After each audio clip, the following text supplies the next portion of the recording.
পদ পদবি কিন্তু চলে যেতে পারে, কোনো নেতার নামে কিন্তু বদনাম গাইয়েন না।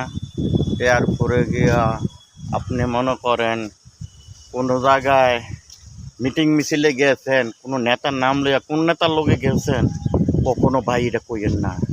কইলে আছে না আপনার পদ পদবি চলে যেতে পারে। এটাই নিয়ম বাংলাদেশে। কেন, সত্য কথা বলতে গেলে আপনার গড়ও আপনার মা বাবা বাদ দিবে না বাস্তবে।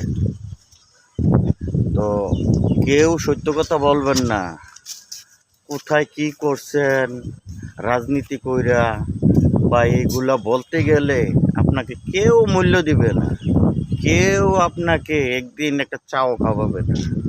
কিন্তু যত মিছা কথা কইতে পারবেন ততই ভালো, আপনাকে ভালো একটা পথ দিবে। ভালো আরেকজনরে বাদ দিয়া আপনি আমলিক করেন, সমস্যা কি? আপনি বিএমপি বাদ দেন না, যে কোনো একটা জামাত করেন, নাইলে যে করলে আপনি আছে না তাদের প্রশংসা করবেন, করলে আছে না আপনাকে দেখি জেলায় ঢাকায় যে কোনো একটা থাই কমিটি এরকম বড় ধরনের পদ আছে না আপনাকে দিয়ে দিবে। ঠিক আছে, কখনো আপনি কোনো নেতার নামে বা নেতায় আপনারে কোনো খাওয়াইছে বা না খাওয়াইছে এইগুলো কখনো বলবেন না। বলতে গেলে আপনার পদ পদবি চলে দেবে।